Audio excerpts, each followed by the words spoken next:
Վերաքննիչ հակակոռուպցիոն դատարանի դատավոր Մելիք Սեթյանը Սամվել Կարապետյանի ապօրինի կալանքի երկարաձգման դեմ փաստաբանների ներկայացրած բողոքները վարույթ է ընդունել, հայտնել է ազգային բարերար Սամվել Կարապետյանի փաստաբան Արամ Վարդևանյանը։ Դատարանը բողոքների քննությունը իրականացնելու է գրավոր ընթացակարգով, չնայած նրան, որ փաստաբանները միջնորդել էին այն իրականացնել բանավոր կարգով։ Մեր ձևով ժողովրդական շարժման համակարգող Նարեկ Կարապետյանը Facebook-յան ուղիղ եթերում մանրամասներ է պատմել 3 Վայոց ձոր կատարած իրենց այցից ու զարմանալի համարել, որ Հայաստանի մեծությամբ 3-րդ գյուղում Մալիշկայում չկա ոչ մի աշխատատեղ ու մարդիկ ապրում են բացառապես արտագնա աշխատանքի մեկնած զավակների ու արկած գումարներով։ Ու մարդիկ ոչ մի բանով չեն զբաղվում, ոչ մի բանով։ 3-րդ գյուղը Հայաստանի։ Իսկ հիմա զուգահեռ իրականությունից Հայաստանի կառավարությունը մի 20 միլիոն եվրո ոնց որ ծախսել էր Անգլիայում, Լոնդոնում հայկական դեսպանատուն ունենալու համար։ Պատկերացնում եք, Հայաստանի 3-րդ գյուղում ոչ մի բան չկա անելու, ոչ մի բան չկար անելու այնտեղ։ Բայց մարդիկ Լոնդոնում 20 միլիոն, 15 միլիոն գումար են ծախսում դեսպանատուն ունենալու համար։ Դատավոր Մասիս Մելքոնյանը Արշակ Սրբազանին կալանավորելու միջնորդությունը բավարարել է Մայրաթորի դիվանապետի փաստաբանը մինչև դատարանի որոշման հրապարակումը լրագրողներին ասել էր, որ Սրբազանի դեմ ուղիղ ցուցմունք չկա գործի նյութերում։ Տարբեր անձինք դրա մասին հետո խոսենք։ Ենթադրում ենք, որ կարող են եղած։ Բայց այն ենթադրել, որ հատկապես ինքը ինչ-որ մի բան պիտի ասեն, չէ՞։ Այդ իրենց ճաշակով։ Ուսապարկը կա։ Ուսապարկը։ Այդ գործը Դա 18 թվականին եղել է, այդ ուսապարկն էլ ա եղել, ուսապարկի մեջ չի։ Այո, այդ Կարեն Պետրոսյանի մասին է խոսքը, պարոն Բաբայան, Կարեն նոր հայրապետ։ իր ուսապարկում չի եղել։ Բայց նա կասկած հայտնողն է եղել։ Չեմ կարող ասել հիմա։ նախագնական գաղտնի հետո դիզайн։ ինչ ա եղել 2018 Ոչ մի բան, 2018 թվականից գտնվող գործի հետ կապված վերջի գործողությունն եղել է 2025 թվականի հուլիսին եւ 2025 թվականի դեկտեմբերի 4-ին ստեղծվել է քննչական խումբ, այսինքն 3 ստեղծվել է քննչական խումբ եւ ձերբակալվել է այսինքն 7 տարիա քննում են այդ ինչ թմրանյութը։ քննչական գործողություն, հարցաքննություն։ 7 տարիա քննում են այդ թմրանյութը ոնց է հայտնվել ուսապարկում։ Այո, քննել են, այդպես էլ չեն հասկացել։ Փաստաբանը Սրբազանի դեմ բացված գործը որակել է քաղաքական, մեջբերում հատկապես որ կալանքի միջնորդությունը քննում է Մասիս Մելքոնյանը, Բագրատ եւ Միքայել Սրբազաններին կալանավորած դատավորը։ Մայրաթոր Սուրբ Էջմիածինը դատապարտում է մտածածին ու անհիմն մեղադրանքներով Մայրաթորի դիվանապետ Գերաշնորհ Տեր Արշակ arczepiskopos Խաչատրյանի կալանավորումը։ Մայրաթորի հայտարարությունում նշվում է, որ այս գործողությունները եկեղեցու նկատմամբ վերջին շրջանում սանձազերծված բռնաճնշումների եւ հոգեվորականների նկատմամբ քաղաքական հետապնդման գործընթացի շարունակությունն է։ Բարձրաստիճան հոգեվորականներին շինծու մեղադրանքներով կալանավորելը իշխանության եկեղեցահալած քաղաքականության եւ եկեղեցականների դեմ ատելության խոսքի հերթական դրսևորումն է։ Մայրաթորը պահանջում է անհապաղ դադարեցնել Տեր Արշակ arczepiskopos Խաչատրյանի եւ ազատազրկված մնացյալ եկեղեցականների ապօրինի հետապնդումները եւ վերականգնել նրանց խախտված իրավունքները, ասված է հաղորդագրությունում։ Հայտնի չէ, թե որ հոգեվորականը կմատուցի դեկտեմբերի 7-ին Գյումրիի 7 Բերք եկեղեցու պատարագը, բայց որ հոգեվորականը Շիրակի թեմից չի լինելու, դա հաստատ է։ Տեր Նարեկ եպիսկոպոս Ավագյանը, որը Միքայել arczepiskopos Աջապայանի կալանավորումից հետո նշանակվել է Շիրակի թեմի ժամանակավոր հոգեվոր առաջնորդ, լրագրողներին փոխանցել է, որ թեմից ոչ մի քահանա 7 Բերքում պատարագ չի մատուցի դեկտեմբերի 7-ին։ Վաղ առավոտյան Նիկոլ Փաշինյանն էր շտապել հանրությանը հայտնել, որ այս կիրակի էլ Գյումրիի 7 Բերք եկեղեցում է պատարագի մասնակցելու։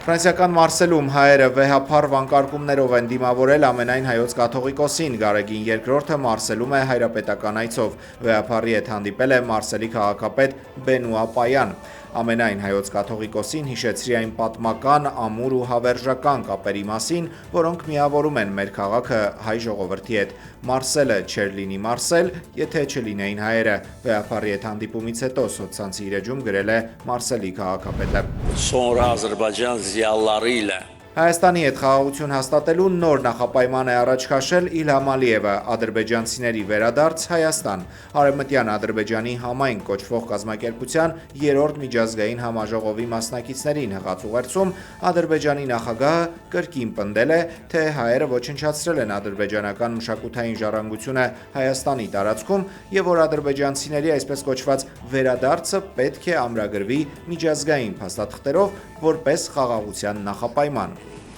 Ալիևի նմանաբովանդակ հայտարարությունները վերլուծաբանները գնահատում են որպես հետևողական քաղաքականություն արևմտյան Ադրբեջան կեղծ նարատիվը միջազգային հարթակներում լեգիտիմացնելու եւ Հայաստանի դեմ նոր տարածքային ու քաղաքական պահանջներ ներկայացնելու համար։ Ընդամենը 2 օր առաջ Հայաստանի վարչապետը խորհրդարանի ամբիոնից ասել էր, որ Ադրբեջանի հետ արդեն հաստատվել է խաղաղություն եւ դա փաստ է։ 110 կիլոմետրի չափով մենք ենք իրենց տարածքում։ Ազգային ժողովի նախագահ Ալեն Սիմոնյանը ավելի վաղ հայտարարել էր, թե Հայաստանի զինուժը 90-ականներից վերահսկում է Ադրբեջանի մոտ 110 քառակուսի կիլոմետր տարածք, իսկ Բաքուն մոտ 200 քառակուսի կիլոմետր հայկական տարածք։ Ադրբեջանը սկսել է Նախիջևանից դեպի Հայաստան 188 կիլոմետր երկարությամբ երկաթուղային գծի կառուցումը։ Ըստ Վաշինգտոնում ստորագրված համաձայնագրի նախատեսվում է Հայաստանի տարածքով վերականգնել Ադրբեջանի ու Նախիջևանի երկաթուղային հաղորդակցությունը։ Այսպես կոչված Զանգեզուրի միջանցքը համարվում է Եվրոպայի եւ Ասիայի միջև բեռնափոխադրումների հիմնական երթուղի։ Վիեննայում կայացած ԵԱԿ նախարարական խորհրդի նիստում քննարկվել է Ադրբեջանի եւ Հայաստանի միջև ձեռք բերված համաձայնությունները եւ կողմերի միջև ընթացող խաղաղության գործընթացը։ Նիստերի ընթացքում նախարարները արտահայտել են իրենց աջակցությունը Հայաստանի եւ Ադրբեջանի միջև խաղաղության գործընթացին։ Դրանք ողջունել են խաղաղության համաձայնագրի կնքումը, ընդգծելով համագործակցության, իրավունքի գերակայության եւ տարածաշրջանի կայունության կարևորությունը եւ պատրաստակամություն հայտնել աջակցել գործընթացի ամրապնդմանը։ Այսօր համացանցում տարածված տեսանյութի տերևներ այրող 3 աշխատակիցները Երևանի աղբանություն եւ սանիտարական մաքրում համայնքային հիմնարկի կողմից ենթարկվել են կարգապահական տուժի, իսկ տարածքի պատասխանատուն խիստ կարգապահական տուժի։ Հաստատությունը նշել է, որ իր աշխատակիցները պատշաճ իրազեկված են աղբն այրելու արգելքի մասին եւ ներողություն են խնդրել արածի համար։ Երևանի քաղաքապետ Տիգրան Ավինյանն ասել էր, որ բակերում տերևների եւ աղբի այրումը վնասում է բնակիչներին ու շրջակա միջավայրը, առաջացնելով օդի որակի կտրուկ վատթարացում, հատկապես ձմռանը։ Ըստ Ավինյանի, տերևների եւ աղբի այրումից առաջացած ծուխը 3-ից 5 անգամ ավելի վտանգավոր է, քան շինարարական փոշին։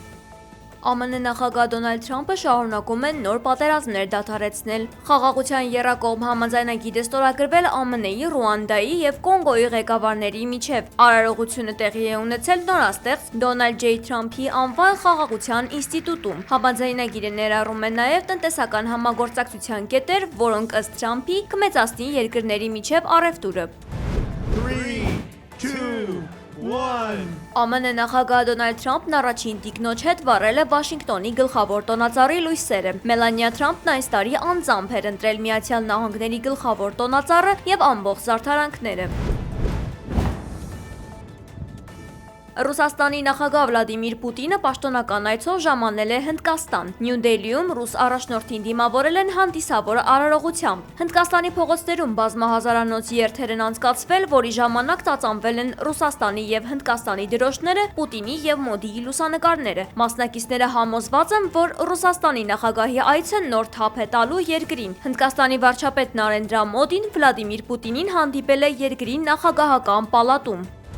Վլադիմիր Պուտինը հայտարարել է, որ Ռուսաստանի Դաշնության եւ Հնդկաստանի միջև ստորագրվել է համաձայնագրերի փաթեթ, որոնցից շատերը ուղղված են տնտեսական համագործակցության ընդլայնմանը։ Նրա խոսքով Ռուսաստանը պատրաստ է շարունակել Հնդկաստանին վառելիքի անխափան մատակարարումը։ Երկրները վերացրել են զբոսաշրջիկների նկատմամբ վիզայի ռեժիմը։ Պուտինը նշել է, որ Հնդկաստանում այսուհետև հեռարձակվելու է Russia Today հեռուստաալիքը։ Նարենդրա Մոդին ռուսերենով շնորհակալություն է հայտնել ռուսական պատվիրակությանը եւ սա անվանել ռուս-հնդկական հարաբերությունների պատմական փուլ։ Դրանք հիմնված են խորը վստահության վրա եւ միշտ դիմանում են ժամանակի փորձությանը, ասել է Հնդկաստանի վարչապետը։ Ռուսաստանի Գրոզնի քաղաքի Գրոզնի City բիզնես կենտրոնում պայթյուն է տեղի ունեցել։ Վնասվել են շենքի մի քանի հարկերը։ Նախնական տեղեկությամբ բիզնես կենտրոնի վրա կարող է անօդաչու թռչող սարք ընկած լինել։ Բրազիլիայում ինքնաթիռի վայրեջքի ժամանակ բռնկվել է ուղեբեռների տեղափոխման փոխարկիչը։ Օդանավի ուղևորները թողնելով բոլոր իրերը անհապաղ տարհանվել են։ Իսրայելական բանակը կրկին հարվածել է Լիբանանի հարավում գտնվող շենքերից մեկին, պատճառաբանելով, որ կանխել է այդ տարածքում Հեզբոլլա շարժման գործունեության վերականգնումը։ Նախքան հարվածելը Իսրայելը հայտարարություններ տարածել է ռազմական գործողություն անելու մասին եւ կոչ արել ժողովրդին հնարավորինս շուտ հեռանալ այդտեղից։ Եվրոպական հեռարձակողների միությունը որոշել է թույլատրել Իսրայելին մասնակցել Եվրատեսիլ 2026 մրցույթին։ Իսպանիան, Նիդերլանդները, Իռլանդիան եւ Սլովենիան հայտարարել են մրցույթը բոյկոտելու մասին։ Դեռևս միայն Գերմանիան է աջակցել Իսրայելի մասնակցությունը եւ սպառնացել լքել մրցույթը արգելքի դեպքում։ Եվրոպական հեռարձակողների միության անդամները սկզբում քննարկել են փակ քվեարկությամբ որոշել Իսրայելի մասնակցության հարցը, սակայն հետո չեղարկել են որոշումը։ Փաստացի Իսրայելը կկարողանա մասնակցել հաջորդ տարի անցկացվող երգի մրցույթին։ Մասնակցության արգելքը Իսրայելի նկատմամբ ձևավորվել է, երբ երկրի դեմ մեղադրանքներ էին ներկայացվել սեփական մասնակցին անարդար կերպով աջակցելու եւ առաջ մղելու համար։ Բոյկոտած 5 երկրները սակայն նշում են, որ Իսրայելի մասնակցությունը պետք է արգելվի Գազայում իր գործողությունների պատճառով։ Հնդկաստանի ոստիկանական հատուկ ուժերը ապտակելով պատժել են այն տղամարդկանց, ովքեր մտել են միայն կանանց համար նախատեսված մետրոյի վագոնները։